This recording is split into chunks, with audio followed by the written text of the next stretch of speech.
Jesse is on, correct?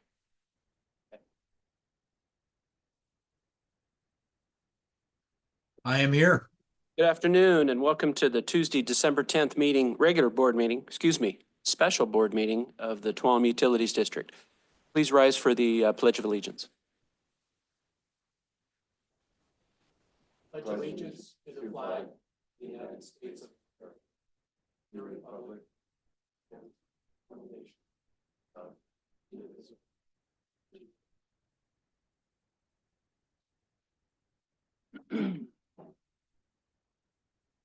Okay. Apologize, we're a little sparse up here today, but we got a quorum, so we're in good shape. All right, public forum. We'd like to welcome the members of the public who have taken the time to attend this meeting and provide comments on matters related to district business. Any member of the public may address the board relating to any matter within the board's jurisdiction. This section is for comments on items not listed on the agenda. Person speaking during the public comment will be limited to 5 minutes, or depending on the number of persons wishing to speak, it may be reduced to allow all members of the public the opportunity to address the board. While no action or discussion may be undertaken by the board on topics presented in this section, board members are listening carefully to these comments and appreciate your input. Is there anybody who'd like to address the board? Seeing none, we'll go ahead and close public comment, public forum. Okay, Melissa, set calendar. Okay, item number 1, minutes of the regular board meeting of November 12th, 2024. Item number 2, approval of reimbursement claims for director's statement of meetings attended and or travel expenses and claim summary for November 2024. Item number 3, authorization to declare surplus property. Okay, is there any director that would like to pull any of the items? Director Ringen, go ahead. Okay, on 1 of 22, excuse me. That's it, yeah. 1 of 22, excuse me, American Chevrolet Geo. Okay, we bought 3 trucks, spent over 200,000. I'm almost positive that this was put out to bid or we bought them. It just breaks my heart that it's going to a dealer out of the area, because the local dealers know that they're losing out. I mean, that would have been nice if it stayed in county, but okay. The other thing about that is from the years that I ran my speed shop and all that, I noticed that our fleet is mostly Chevrolets. Is there a reason for that? I mean, I know how this almost gets to be cult-like when it, and I mean, I was always the type that I liked everything. Each one had its good parts and not so good, but So why do we have mostly Chevrolets? Oh, it's stocking parts, oil filters, belts, things. It's all the same. Really, basically, even across the over board. all those years? All those years, a lot of that, the oils are the same. Especially now as things are going to synthetics. So that's, Okay, and I would need Will in here, but I believe they're a little cheap. What was that? They're a little cheaper. The Chevys are a little cheaper than, okay. things are moving along. Like what you're seeing for those trucks, we used to pay 30,000 for Yeah. just wow, a couple years ago, Yeah. so, but I'd have to have Will in here to really give you the full. Well, I knew you guys were on top of it. I had to ask because it's, So we do that with our weed eaters, our chainsaws. Yeah. It's one brand. no, I mean, and that makes sense. Yeah. Makes a lot of sense monetarily too. So, okay, thanks for that. 5 of 22. CCWD, vacuum truck services, Valley Vista. What's going on there? So we were potholing the effluent sewer line from the plant, and they were doing their road crossing for the sewer line on the highway down there. Our VACCon had gone down. Yeah, I So- saw we had to buy a tube for it, the suction. Yeah, yeah, and some other things that broke on it too, but, so we called CCWD and used our mutual assistance agreement to bring them over to use their VACCon, to speed the process up to make sure it would be just one night and not multiple nights with our smaller machine. Yeah, okay, now, I mean, that mutual assistance thing, I think is just really great. It's something that you put in place with the rest of them. But what was concerning me about that is why isn't that being paid for by the developer? It is, that's why it has the name on it. Okay, so That's why it says Valley Vista. okay, great. So the developer's gonna, that's their project, so they Yep. should be paying for it. Yes. Okay, great. Thank you much. 5 of 22 seem to be a favorite page for some reason. California Department Tax and Fee, water rights fees. What in the world are we getting stung for again? We pay those every year. That's the water rights we have in Sugar Pine Lake, Lakewood, and Peaceful Pines. Okay, so we actually have water rights in all those. Yes. Okay, Very small. yeah, I know.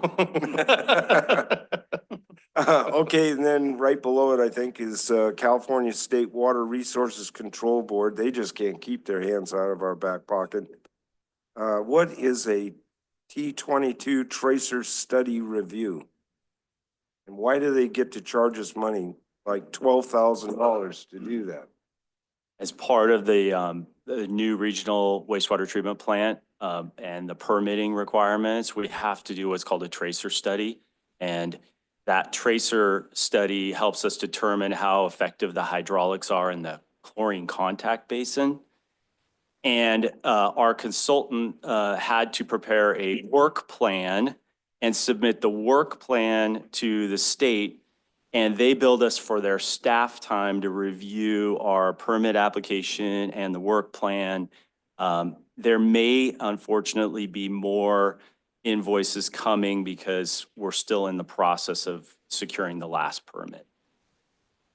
I'd like to know what those people get paid. $12,555. That's a hell of a review.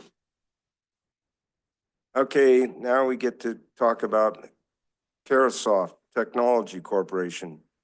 Bentley Open Flows Renewal, $2,500. What are we doing there?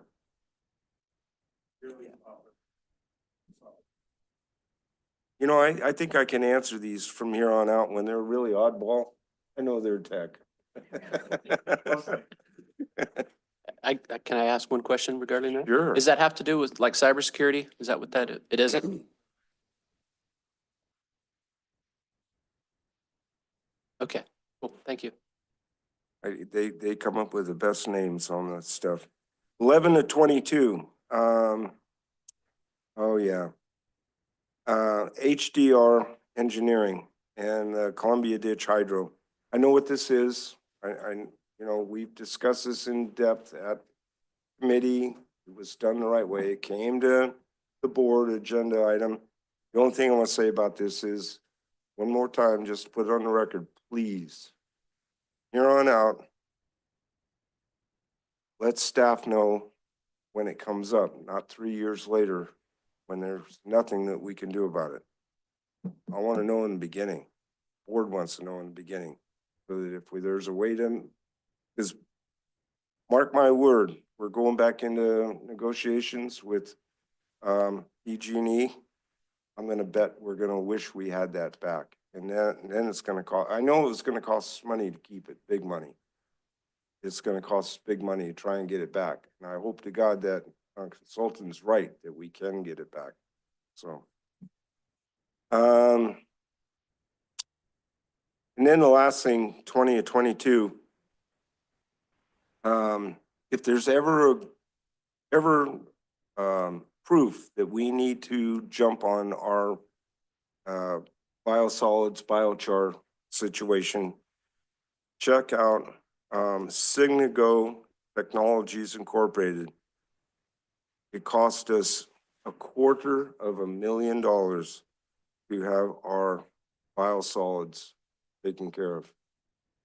That was, I'm not gonna explain this right. This was a one-time deal. This was the leftover from the digesters that went into the Right. digesters. It would have been nice if we had a biochar situation up and running. I don't know if, because this is shells and dirt. I don't know if that biochar would have done this. Yeah? Yeah. No, whatever. That hurts. Okay, that's it for me. Okay. Anybody else want to pull any items from the consent calendar? Dr. Hollis? Okay. All right, then, any public comment on the consent calendar?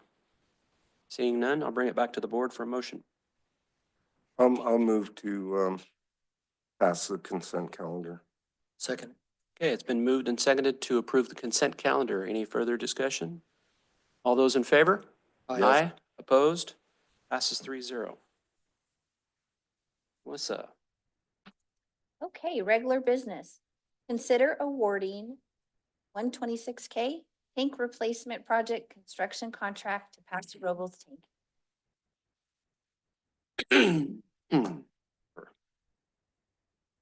Yeah, you get to see me in a different capacity over the last several years.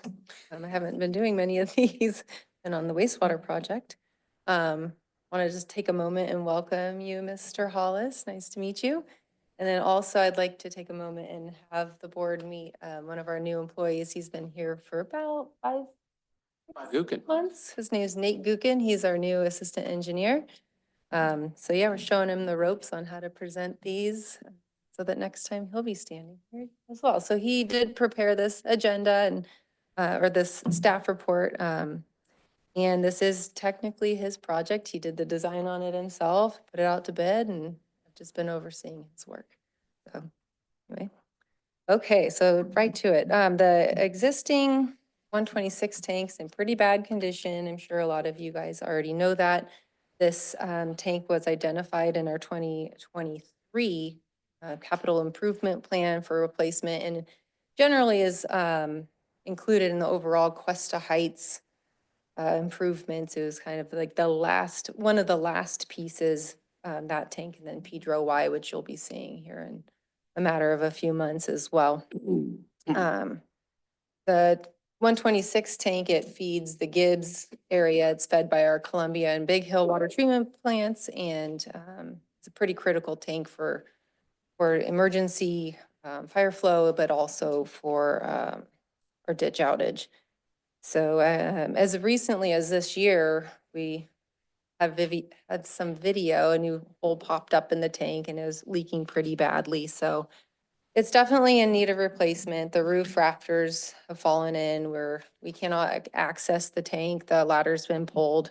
We're running the tank at half capacity because of the holes in it.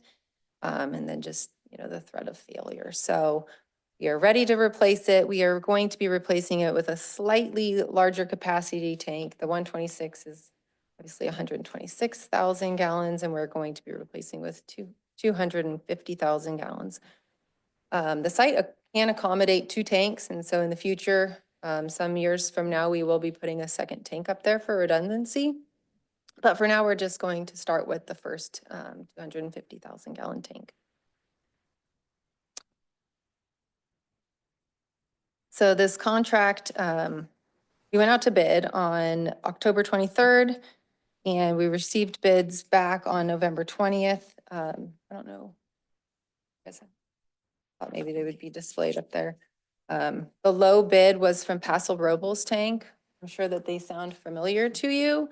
They did our Jamestown tank, which won Tank of the Year award in 2018. So we're very familiar with their work. They do good quality work. The low bid was right around $670,000. This is a welded tank with exterior roof rafters. The contract did not include cathodic protection. We ended up putting that out separately, and we plan to award to Core Pro for cathodic protection. And this is also one of those hybrid tanks that we are very well known for now, where our crews do all of the grading, the excavation. Our crews will also run all the conduit to the tank, the fan on the tank, put a pulsar and the controls up on the tank. And then the tank manufacturer literally just does the concrete ring wall foundation and the tank itself with its coatings. We are expecting to issue the notice to proceed in January of 2025 with actual boots on the ground construction probably in the spring when the weather dries out.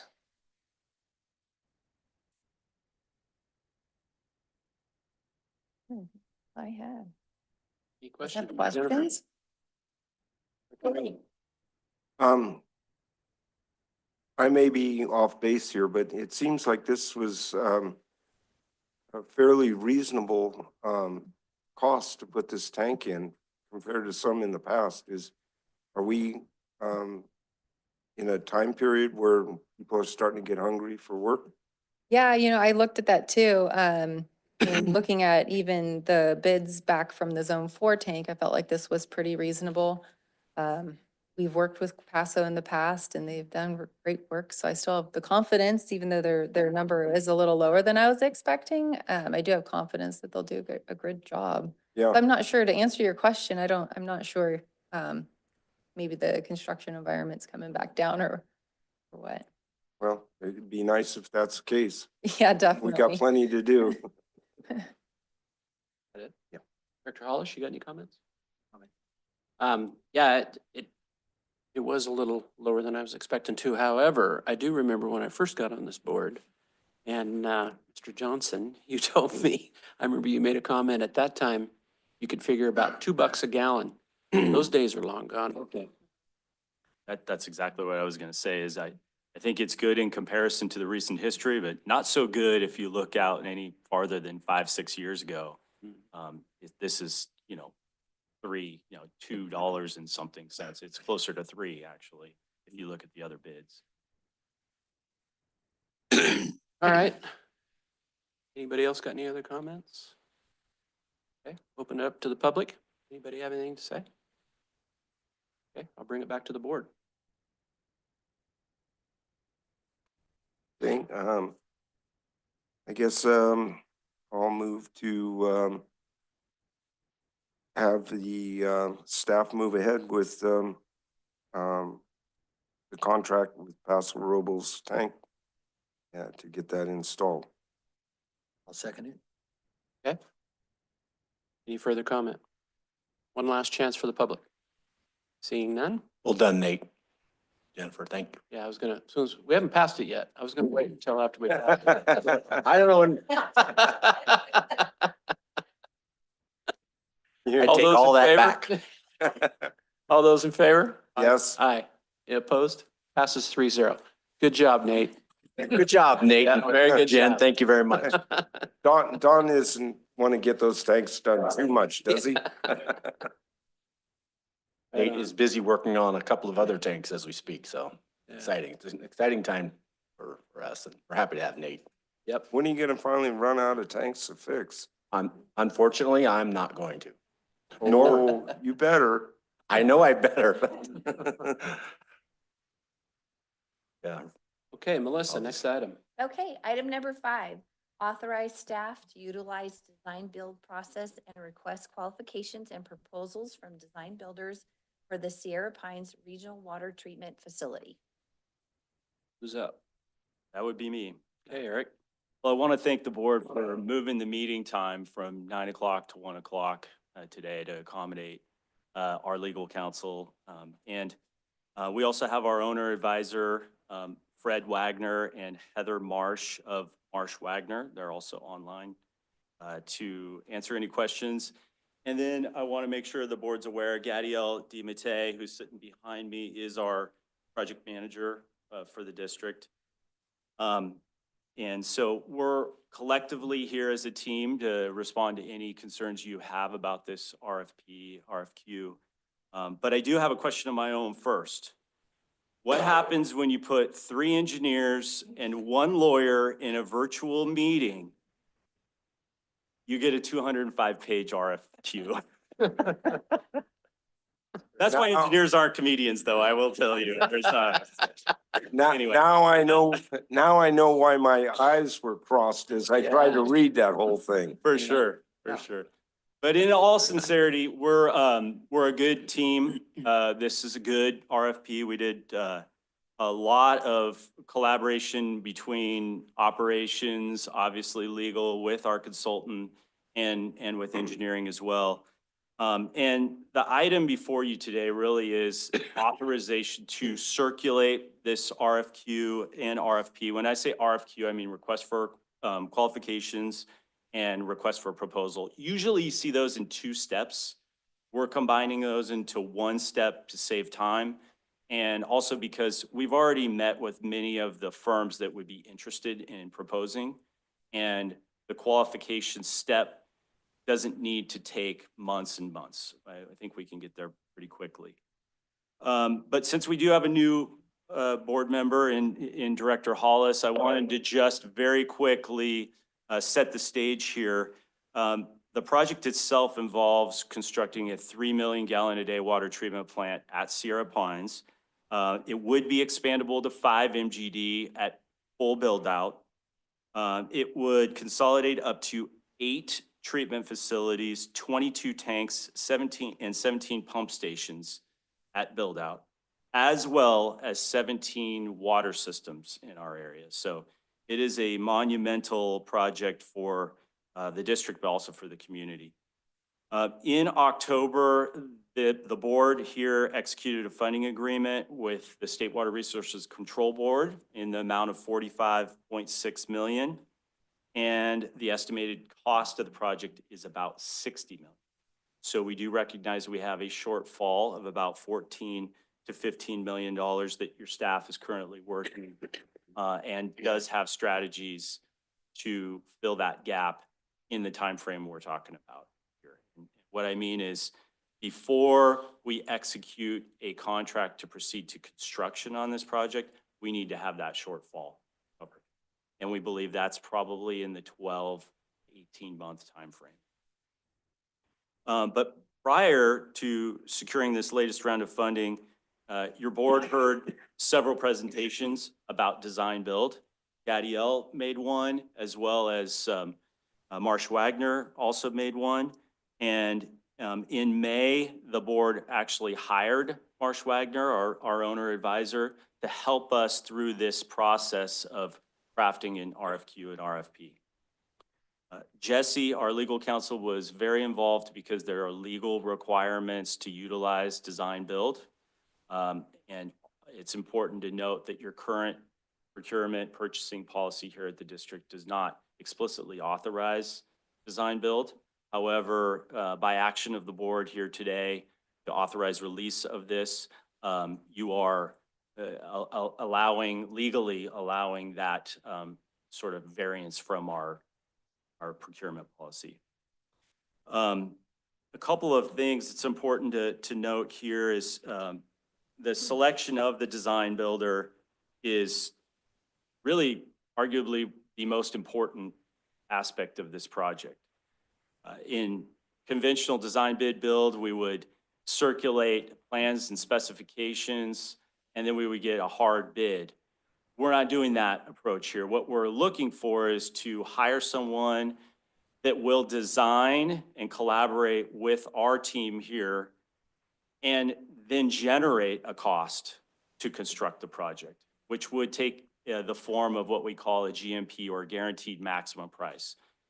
So the design builder we choose has to have a very transparent, open book approach to pricing the job so that we can make informed decisions as we go through the design process on if we want to have a pre-manufactured metal building or if we want to have a CMU building. We can price those alternatives out.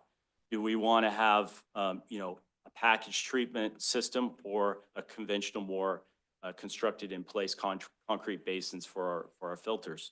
Those all have pros and cons, but cost is something we wouldn't have known following the old design bid build approach. We hope to receive these proposals in March go through some interviews and ranking and scoring of the proposals, and then come to the board with a recommendation to hire one of these firms. And then to move as quickly and as earnestly through the design process, ideally next year in the spring. We would be fully in design, and then in 2026, probably in the spring, we would ideally have a GMP, guaranteed maximum price, so that this facility could be in construction. There are opportunities to expedite various portions of the job, but we'll work out those details as we do. And then I think there's a few things to mention about, minimum qualifications. There are legally prescribed things. The proposers are going to have to sign conflict of interest. They're going to have to prove that they can bond at the value of this project. They can secure insurance that's going to be acceptable to the district. There's a whole host, as you would imagine in California, of legal requirements that Jesse has outlined in what we call a California law supplement. And then they have to use skilled labor on this project, and their safety rating, they have to have an experience modification rate of less than one or less. And then they have some requirements to disclose their corporate structure. So those are just the baseline pass-fail. The rest of it is outlined in your RFP, RFQ in terms of how we plan to score the proposals themselves based on references, past experience, on project approach. And there will be, it's important to note, a cost proposal that will be submitted, but it will not be for construction. It will be for design. And then we would execute that and move until we reach a GMP, which may be at 60%, or it could be later.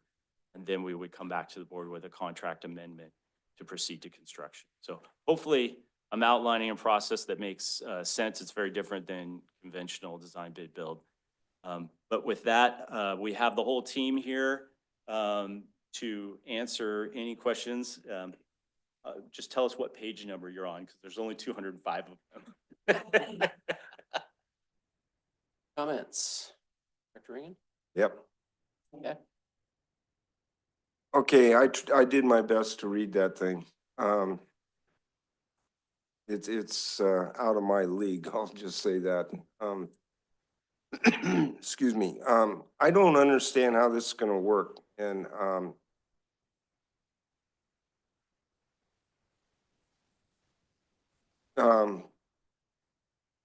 straight up, I don't know anything about this design build other than what I've learned here, in our meetings and so on. And I'm not against it. I just, I don't understand how it's gonna work. So I'll give you an example. Throughout this document, there's, it says to be determined. That scares me. If I was a contractor, there'd be no way in hell I'd sign that thing. So let's start with the basics. We know how much money we have to spend, or we think we know how much money we have to spend. And so has the criteria been laid out as to exactly what we want built? And that sounds to me like it's still a little wishy-washy. So how are we gonna get a firm bid from a contractor if he doesn't know whether he's putting up a metal building or a concrete building? It just seems like there's so much loosey-goosey in this thing. I don't know. I don't understand how this is gonna work out.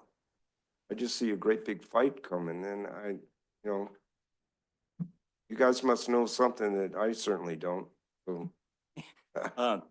No, it's a good question, and I'm gonna keep my eyes open to see if Fred or if Gadiel want to respond, but I'm gonna try. So we hope not to get into big arguments, because the whole idea here is that this is supposed to be a collaborative approach that involves pricing as we go through design. all the proposers know at this point is that we need to build a 3 MGD water treatment plant. And we invested, that is the district did, in 2019 to do a preliminary design report. We hired Carollo engineers. And so that has been the foundation of our funding requests through the agencies and also the basis for all of our conversations with these designers thus far. And so true, they don't know exactly what they're building, but most designers have a pretty good idea of what the design fee will be based on the cost of the project. And so we did a very, I should say, Fred Wagner did a very detailed cost estimate, over 900 rows, based on the preliminary design report and the project that Carollo laid out. And so we have a very good idea of what that project costs. But the very first scope of work for the design build team is to do a review of the alternatives that we looked at in 2019 with operations. And we may want to make some modifications to that. But the key is that we'll know what those changes cost relative to the initial cost estimate that we have. That's our foundation. So we have to be able to reconcile changes in costs. And once we're able to do that, then by the time we get to 60% design, ideally operations is happy with the project we're proposing. The builder knows how much it's going to cost. We've mitigated all the unknowns as much as possible, but reserved a contingency amount to deal with what we don't know. And the contractor provides a cost to build the job at that point. Right now, all they can give us is a cost to design it. Typical design fee, maybe say 8%, 9% of this $60 million construction cost. So at what point, will it be determined what projects that TUD may take on itself rather than having contractor take on that part of the project? Because it, like the pond, with the holding pond, we're talking about maybe doing that in-house, but that's a big project. I mean, and so it's going to make a big difference in the bottom line. And there may be other things that will come up. How is that going to fit in or be taken out or whatever? I've never seen anything like this. And that's me. I'm not saying it's not kosher and won't work. It really concerns me. I mean, and then too, like, one of the things that has bothered me is all the roads. I was on it today, as a matter of fact, going out Joaquin Gully. My God, that road is a disaster. And so are we going to get tagged with that to have to repave it, or is that going to, where does that fit into that contract? And how does it, that should go back on the county. I mean, whatever construction we perform out there is not going to harm that road any more than already harmed. For sure. We will be videoing the road prior to construction. We also have various construction access points to the site, which will minimize travel over some of the paved roads, but you're absolutely right. I mean, we don't want to be stuck improving a road that's already in really poor condition. Right. To address your first question, how will we determine kind of what TUD crews are going to do versus what the contractor will do? A lot of it will be driven by price and schedule. And I really do think you're right. Some of these, like the raw water pond, could be done by TUD's crews at a substantial cost savings. The question is, what's the trade-off in other projects that wouldn't be able to get done? And so I don't have a direct answer to you, but I will say that the offsite pipelines, we've all along expected those would be built by TUD. So we're just going to be much more, our crews are so efficient and cost effective at doing underground work And that can be done at almost any time, so it's not really time sensitive. We just want to have them ready, the offsite transmission pipelines before the plant goes operational. But directly answering your question, as the design build team submits their cost for each aspect of the job, we have an opportunity to ask ourselves, is this something our crews can do? Is this something that the contractor can self-perform? Is this something the contractor is going to subcontract out? Is this something that can be broken into phases, et cetera, et cetera? In the end, we hope that this collaboration with the contractor is going to provide cost certainty and savings over just going out to bid and being surprised on bid day, and then having to scramble to find, like we did on the wastewater.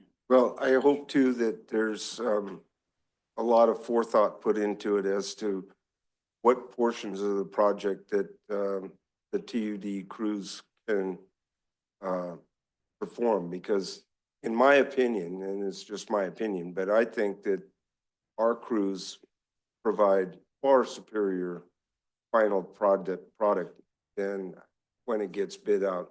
They have pride in it. I mean, it's like anybody that does a project, the last thing you want is to have to come back. That hurts. That really hurts. So they're going to do a way better job than the contractor. And I guess my final comment would be, I hope to God we've got one heck of a good inspector.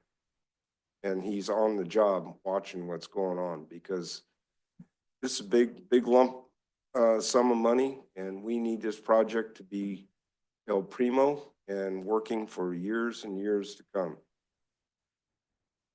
Gadiel, did you want to say something? Gadiel, before you do, I think it's important to introduce Jeff Hollis. We have two other people walked in the room. Trevor Cowden, raise your hand, 24-year veteran, water treatment. And next to him is Keith Hockett, the foreman, who's also got 5, 6, 7 years. I just wanted you to understand. And they're primarily going to be responsible for the operation facility and are heavily involved in the design operations discussions. I'm Gadiel DiMattei. I'm an associate engineer here with the district. Nice to meet you, Director Hollis. Just to address really briefly the TBDs, the to be determines that are written in the contract right now.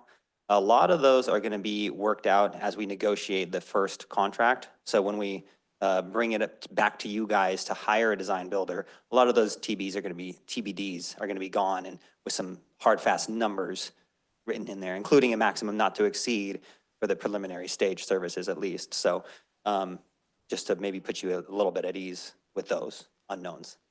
Great. Thank you, Gadiel. Director Hollis, you have any comments? Yeah, I have some questions. Sure. I'm familiar with design bid build that way, but not with build. So I echo Director Ringen's concern that we go that way. So it seems to me with design build, with design build, you will learn more about the details. You'll have them sorted out earlier because of all the collaboration. And I understand from reading this that at the time that you have your 90% or 100% not to exceed price, that you then have the option to go back out and do a design, just have other people bid if you don't like it. Is that correct? In theory, I'm going to say that's correct. And the reason I say in theory is that when you go through, and I'll preface this in saying this district has never done a design build project That's my next before. question. So I will say that. But Gadiel's educated himself and attended DBIA, Design Build Institute of America conferences, and Fred Wagner has educated us over the course of the last 5 months, 6 months on this subject. So, but if we decide to proceed with design build and we bring a design builder on, we are going to be working very, very close over a long period of time. And we should reach a point of consensus on cost and budget, to price and budget to build this facility. If we do not, and we decide to off-ramp is what they call it in the industry, that means we take the product, the design product that's been created, Yes. and we own that for use only for the specific purpose it was intended. For this but- project. For this project, and we decide to put it out on the street Sure. and solicit hard bids, we could do that. But the level of detail in the plan set on a design build is less than the level of detail you get if you hire a consulting engineer that has to produce plans and specifications for scrutiny by the bidding community. It's part of the efficiency you get. And let me give you an example. There may be a detailed design for doorway headers and lots of schedules for doors and all these things on a building, right? Well, if you're putting that out for a hard bid, the bidders need to know every single detail. If you're doing it with design build, at some point you reach a level where your builder is your designer is your builder and vice versa. You don't need that level of detail. So I'm saying that we can off ramp, and it is happening more frequently in the industry, but we may have to invest a little more money to get the plans up to a level of detail that would allow us to put it out to bid. See. It sounds like the positive part is that you know in more detail. Having been a contractor, the contractor has an inside track since they're doing the design build. How do you maintain the level of scrutiny that makes sure that they come up with a good price? I'm going to ask if Fred is on, if he wants to, he can repeat the question, but Fred, are you available to respond to that? I can try. Yes, sir. Go ahead and take a shot, but I'm here. Okay. You want me to take it? Well, so the question was, how do you hold these folks accountable? How do you ensure that their pricing is fair when you're kind of married to them? They're a sole bidder, yeah. They're sole, right. And I think first off, let me talk about procurement guidelines. So there are design builders that will self-perform a lot of work, which means that they're using their own crews to do it versus subcontracting out. So let's just say that 70% of the job's subcontracted out. I have no idea, but let's just say that. So when they solicit for subcontractor bids, they go through a full bid process. And we will require, say, 3 bids. And we will have the ability to review those bids and make sure those are fair. So that process is very well articulated. But the self-performance part of it, we rely on third party, which is Fred and his team, to review those costs. Fred, by the way, is a contractor by training as well. So we would rely heavily on his scrutiny of those.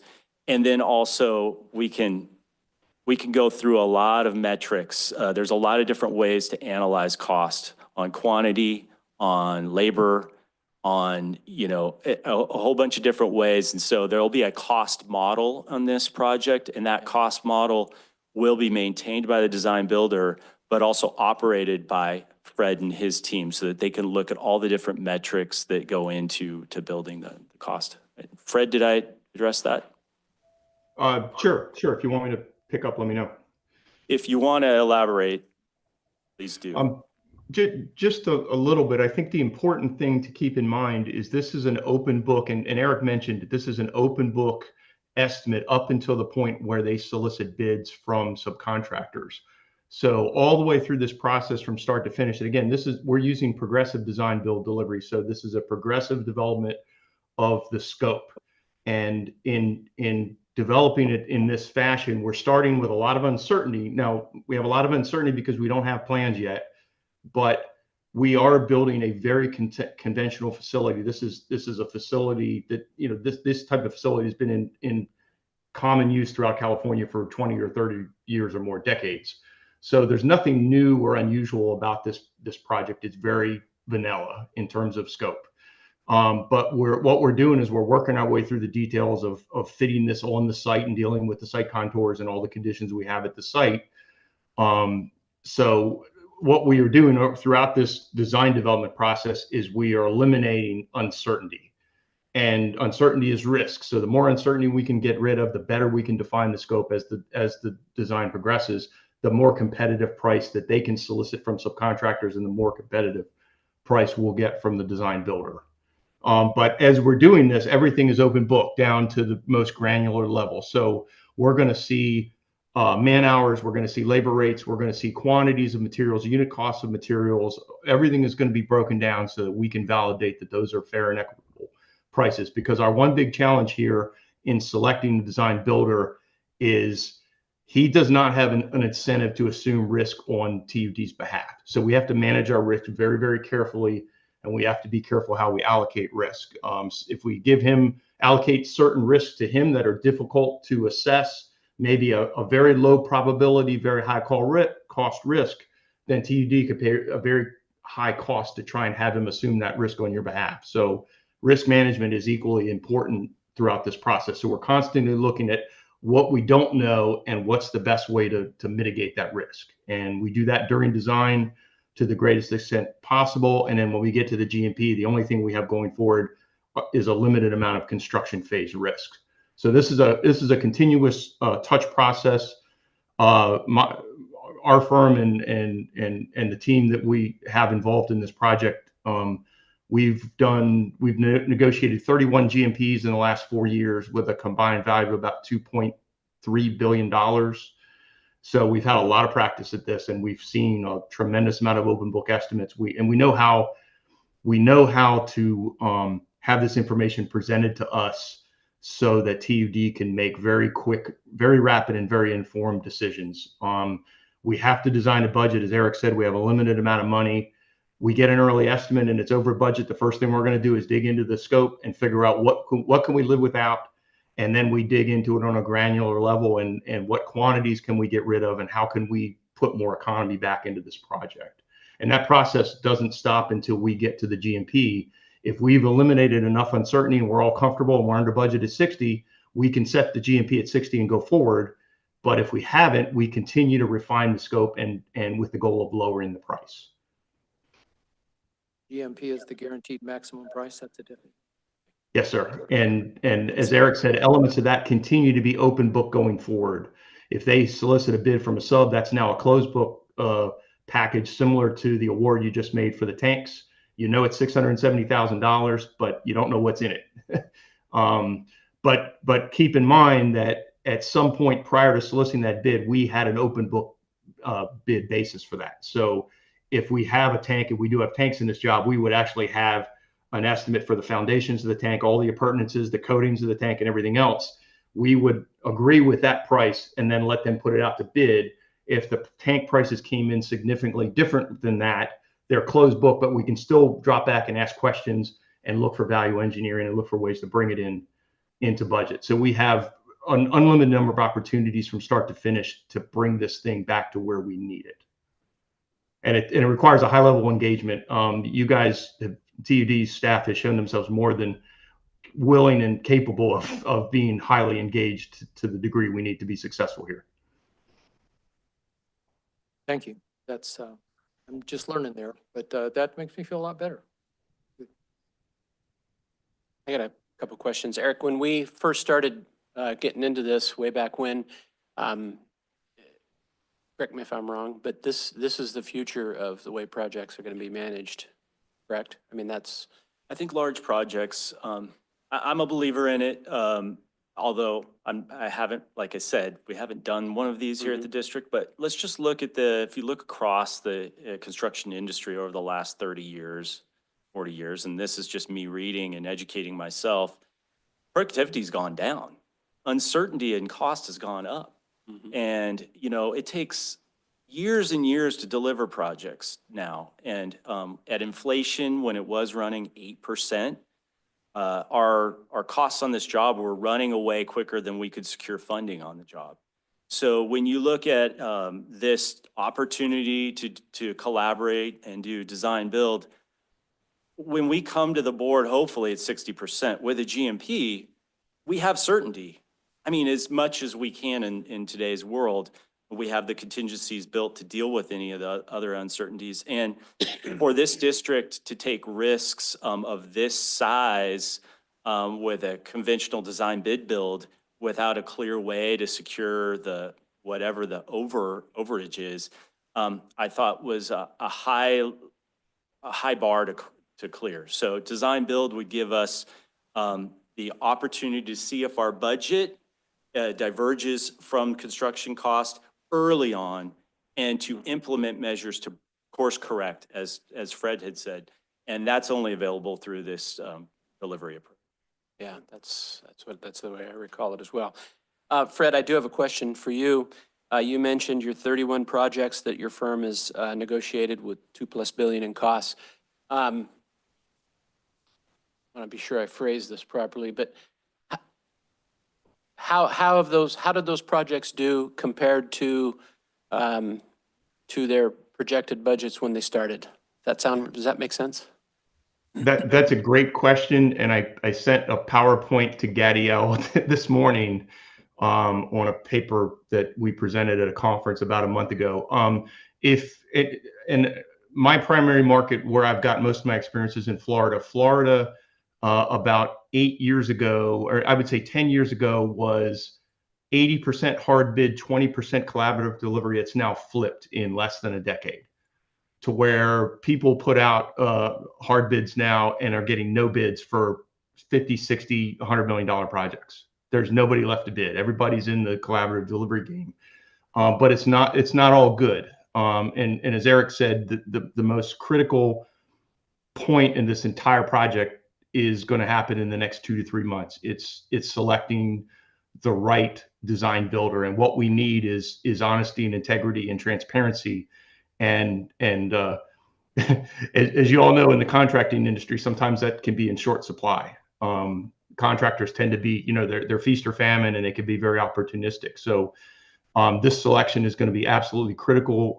We've devised a strategy for selection and questions that are intended to elicit the right kind of answers, the things we want to hear from them. But what we want is absolute transparency. But I think we have to be diligent throughout. To answer your question directly, we started a very large capital program in 2020.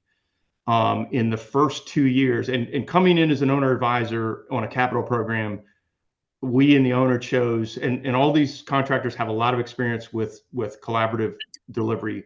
We opted we went with the concept that these guys are the experts. We hired them because they're experts. Let's let them do their thing.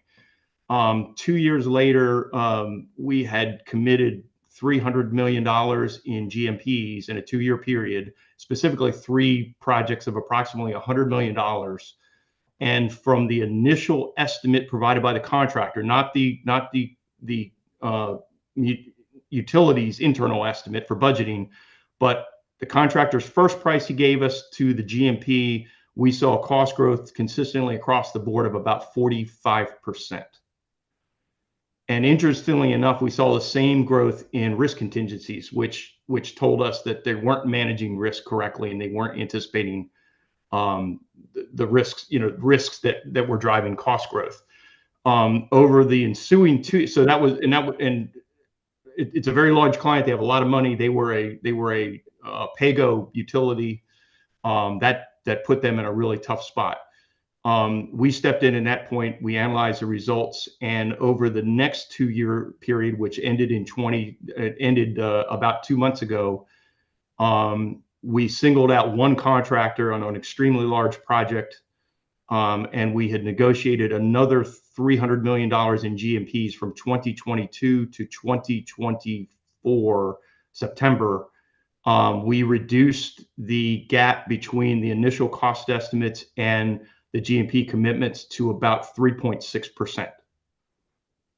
And this was strictly by enforcing best practices and much stronger cost discipline and much stronger risk management discipline. And to be fair and open with you guys, it's paying a lot of attention to risk costs. In other words, what don't we know, and making sure we have responsible contingencies and allowances. That was one of the failures with the contractors is they don't want to disappoint you and they tend to lowball their contingencies and allowances. So we need to look inwards on that.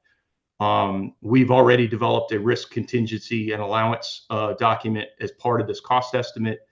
We're carrying significant contingency allowances that are kind of more or less consistent with the cost growth we're seeing under current market conditions. So we've tried to anticipate that. But to answer your question as short as I can, if you let the contractors do this all, leave them to their own devices, a lot of them aren't going to serve our interests, and we're going to be in a very unhappy position. So we're here to be very specific in what we want and how they want them to carry out the work. And we have developed a very extensive scoping document for them that is exactly based on the changes we made between 2022 and 2024 to rein in cost growth. Okay, well, I think I speak for the rest of everybody on the board here. We'll be looking to hold to that 3%. So. Can I keep the difference? Go ahead. Can I keep the difference? One other question, I had others, but they were answered with the other directors. But the last one on my list is just kind of I found it quite interesting on page 12 of 24, 3.14, presentation and interview. I just thought it was interesting for a $60 million project, and we're going to give these guys a 20-minute presentation. I just thought that was interesting. So is that pretty common? Well, I don't know if it's common, Fred could speak to that, but what our intention was is that their presentation would be 20 minutes because we want them to prove that they can be concise and not full of a bunch of hot air. But what may happen after that is quite a lengthy Q&A that's free-flowing. And I think our team feel very strongly that the presentation, while it has 20 points, is very important.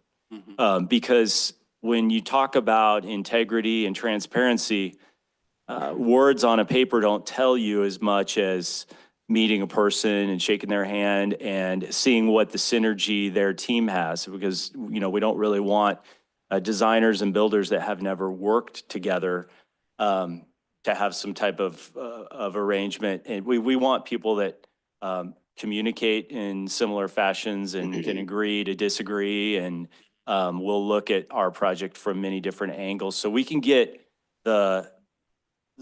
capitalize on the builder's experience and expertise and the designers. I think we all know there's designers out there that design things that can't be built. And then there's builders that maybe, don't follow the plan set.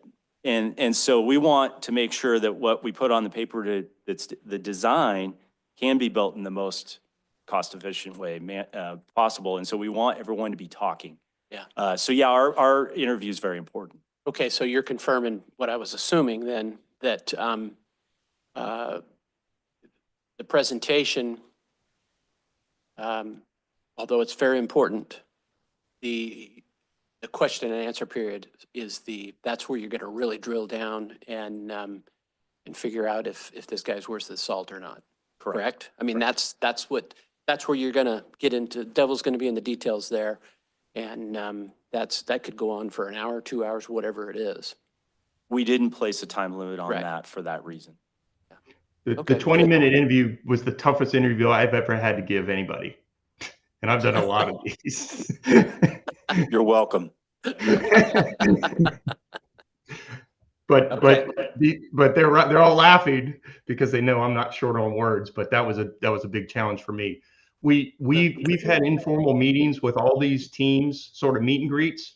And in every single one of these meetings, we've made a point to tell them exactly what was most important to us. And what we want to see is the team that walks in there and talks about exactly what we told them was most important to us. The ones that come in and talk about a bunch of other stuff and do a lot of hand waving are going to lose points in a hurry. So this is what they say. What they don't say is just as important as what they say. But I think it's a great weeding out process. Absolutely, I agree with that statement, Fred. Okay, that's all I have. Director Ringen has another question.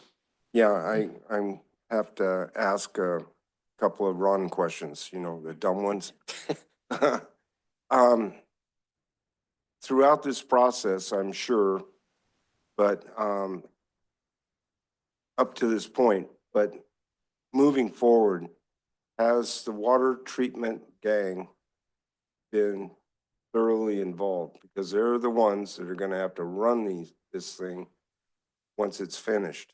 And I'm thinking about egress onto the property. I'm thinking 3 feet of snow. Where's the snow gonna get pushed? Who's gonna be the first one through the gate in the morning? And how they're gonna be able to get that done?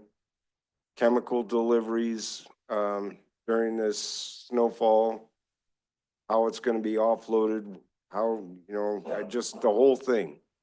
The movement through the property, how is this gonna work so that it's efficient and we're not back to snowshoes and so on?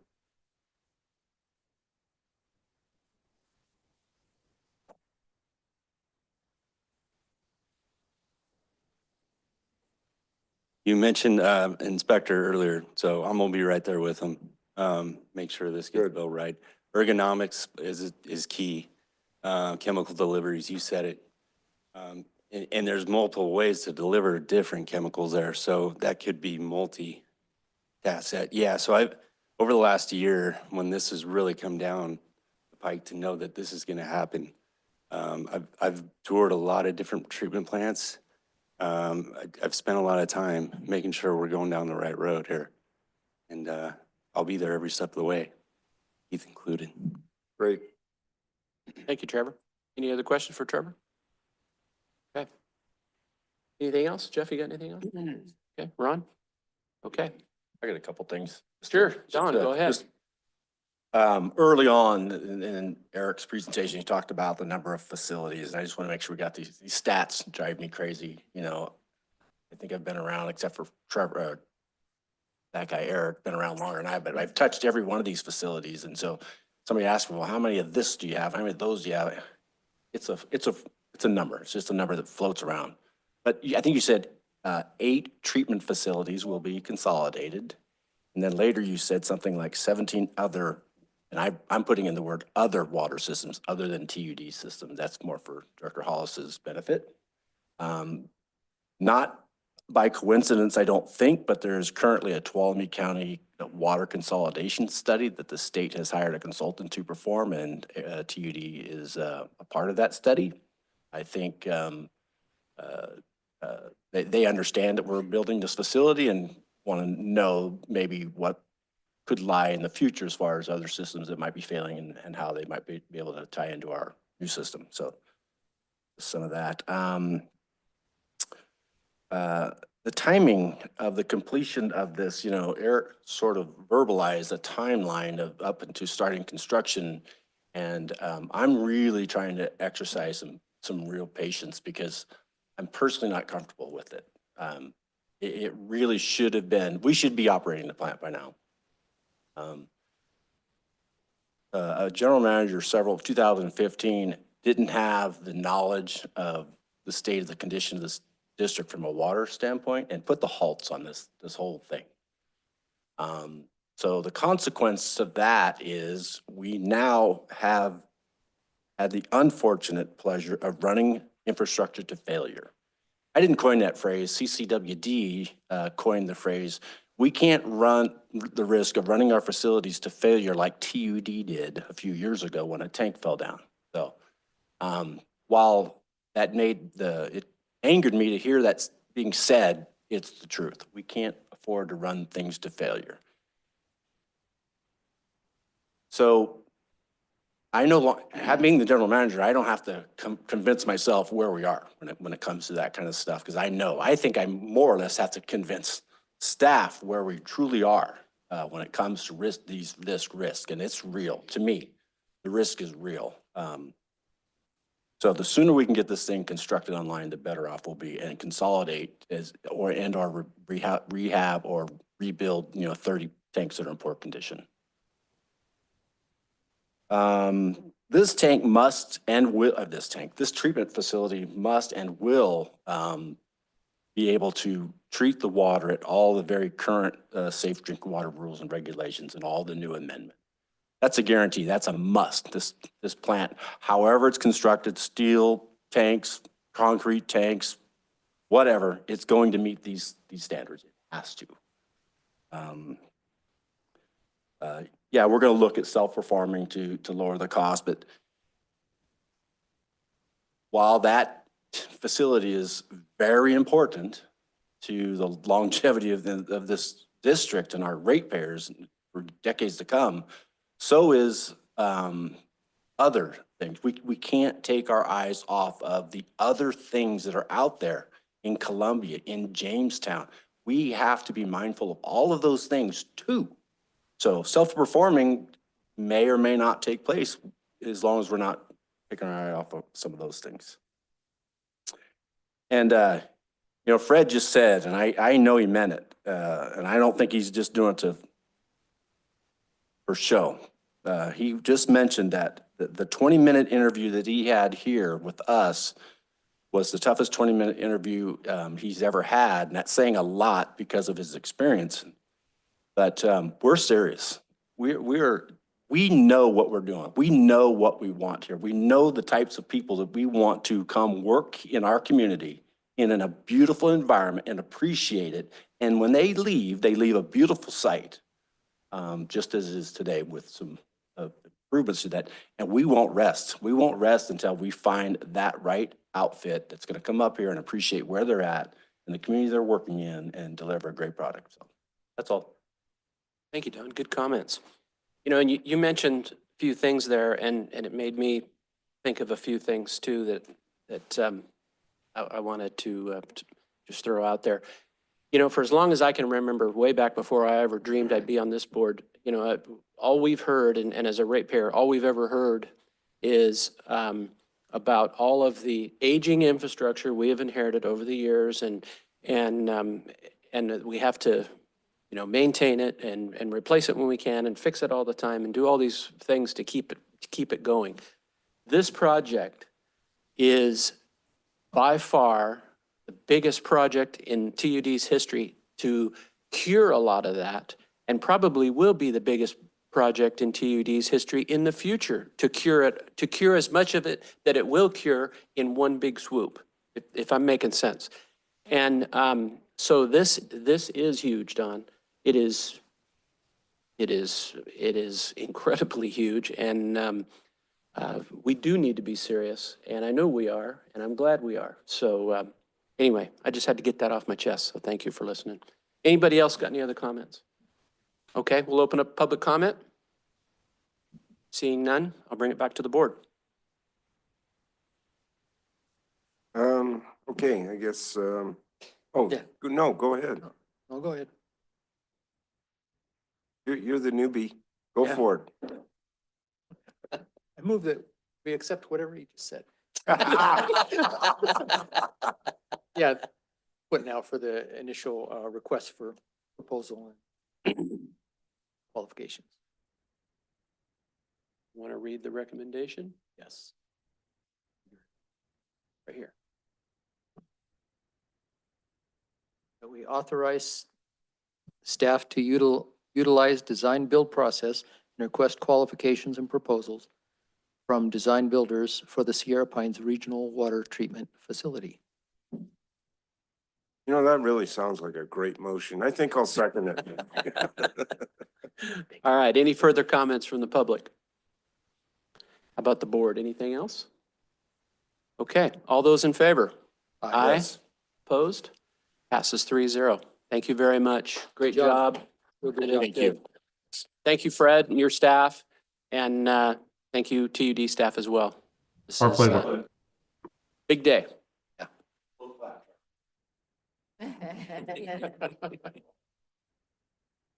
All right, Melissa, next item. Okay, item number 6, election of officers of the Board of Directors, A, President, B, Vice President. Okay. Where are we at? we like to do. I move that Director Ringen be the chairman, President, board president? board president.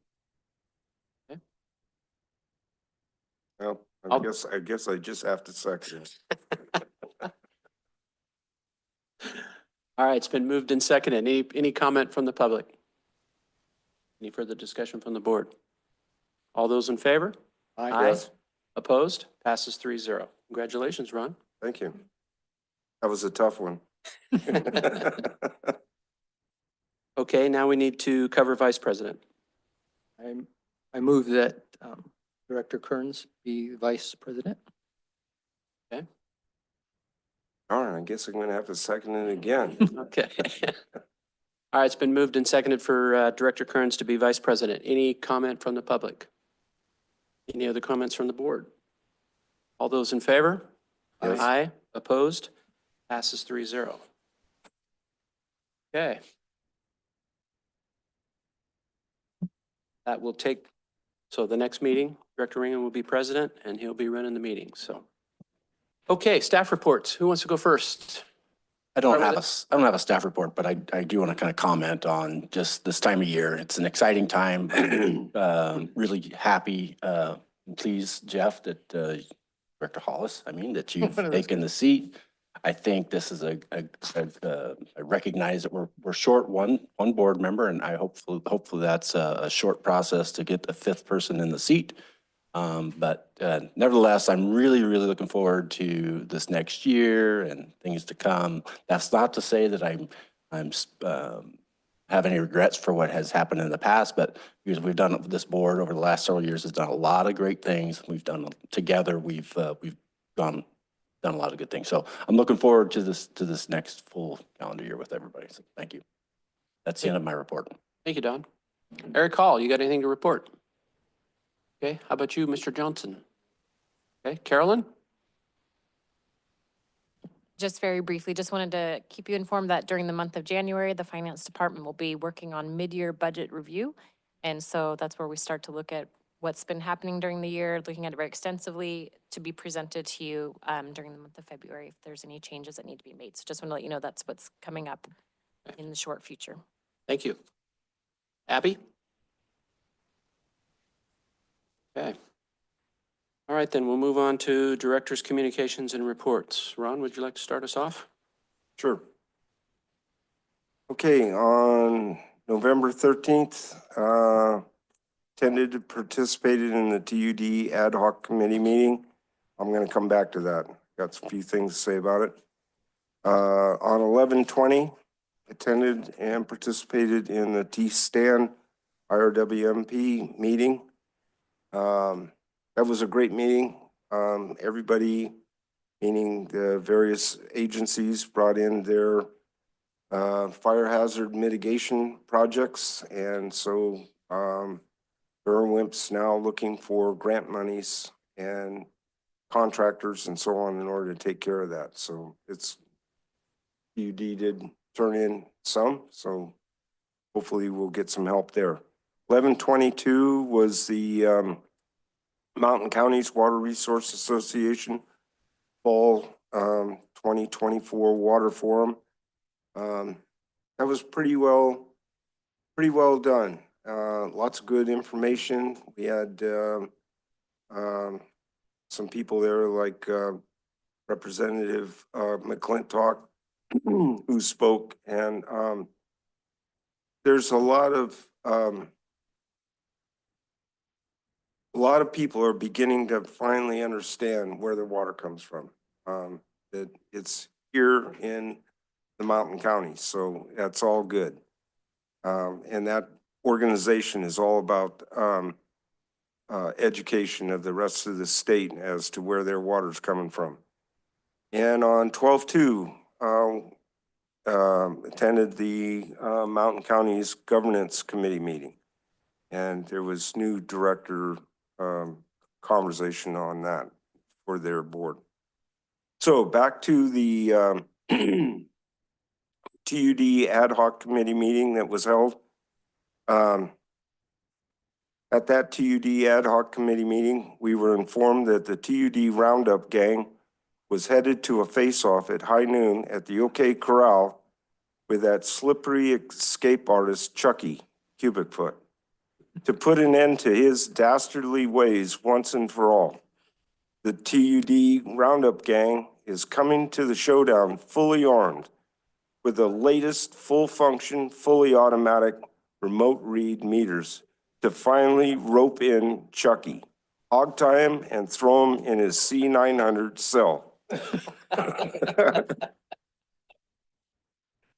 The TUD gang figures that even if Chucky tries to pull one of his famous escapes, the TUD gang will be quick on the draw and be able to quickly catch Chucky in the act with their fully automatic remote read meters.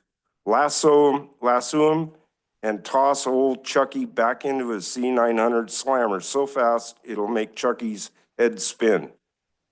Just another notch in the pick and shovel handles of the quick-drawn, hard-hitting TUD Roundup gang. There you have it. Wow, Um, that was pretty good. One last thing about that meeting, I want to thank personally Supervisor Matt Nolte for his excellent job of giving those board members, I think it was myself and you, Director Kearns, a great report on the remote readers and what it's going to take to install them. Getting that sort of backup information from staff is just really, really important so that we can make the right decisions in adequate time. So thanks to everybody that was involved in that. That's it for me. Director Regan, that has to be the finest review of a committee meeting I've ever heard. Good job. Director Hollis, do you have anything? I've been coming to these meetings for about a year, and the first thing that made me want to be one of the directors is that I've never been to a boring meeting or even a boring 2 minutes in one of these meetings. These are the same meetings I was in? I'm just glad to be here. I now know what a lot of the acronyms mean. I've been to a number of the committees, and I'm loving it. So glad to be with you guys. Well, we're certainly glad to have you, Jeff. Thank you. Thank you for being here. Okay, last week, Director Jacobs and I, we attended the Fall Aqua Conference down in Palm Springs. And I was there representing TUD as the JPIA representative. We got some good news and bad news. Start with the good news. Workers' comp's going to go down 3%. So that's good news. The other pretty good news is cybersecurity is flat again this year for the second year in a row, that's a win considering 3 years ago it went up 19% in 1 year. So that's a win. On the downside, however, between property and liability, I don't remember which one was which now, but one of them was going up 7.5%. The other was going up 15%. So those still are running rampant, and for all the reasons we all know and hear about all the time, fire and everything else. So we have to deal with that. Couple other things that they brought up that I thought was interesting. Attrition and growth. It was interesting. Adrian Beatty, the executive officer for Aqua JPIA, she did a nice little presentation regarding attrition and growth within JPIA, and they've had a pretty good turnover. And she also expanded that, and she compared that to like-kind entities nationwide, and she said it was almost identical to what all of her peers are going through, and I thought it was interesting. It's a generational issue, and she broke it down by class of, when you were born. Right now, in her entity and across the nation in like-kind businesses, baby boomers make up 15% of the workforce. Gen X, which is the next generation after baby boomers, make up 31%. And then millennials come after that, they make up 36%. And then Gen Z, the youngest, makes up 18%. So, certainly all of my lifetime, we always heard about baby boomers and how they dominated and did all this stuff. Well, we, baby boomers, are certainly on the decline now. And I just thought that was interesting. And they're continuing. Yeah, we do. We need retirements, but we need one. But long-term employees are retiring at a astonishing rate throughout the United States and industry-wide, all different kinds of industries. So it is definitely a time of change. And she did a very good job of presenting that. So I just thought that was interesting. I also attended the session that jumped out at me that I was most excited to attend and liked the best was there was a gentleman there, and I have his name here somewhere, but he's just retiring from Turlock Irrigation District. And he did a presentation on atmospheric rivers, and he has 20 some odd years of data. He ran through a program and had it all set up. And a very knowledgeable gentleman, and he confirmed what I think we already know, is that like the way we used to get our water was mini storms, consistent through the winter, smaller storms compared to what we get now. But now, today, we're getting atmospheric rivers. We're getting dry periods a lot longer in between those atmospheric rivers. And you can see it. You can just see it on the data. So what does that mean? Well, that means that's probably what we're in store for. But he also made the point, too, that nothing in nature is linear. So it will change at some point. When? Nobody knows. But that was a very good, very interesting presentation. So anyway, I just thought I'd bring that up. And that's all I have from beautiful Palm Springs, other than that's a long drive to go down there. But anyway, that's all I have. Anybody else have anything else before we adjourn? Okay. Well, thank you very much. And Jeff, I want to welcome you again. Look forward to working with you in the future. And Mr. President, looking forward to working with you in the future too. Okay.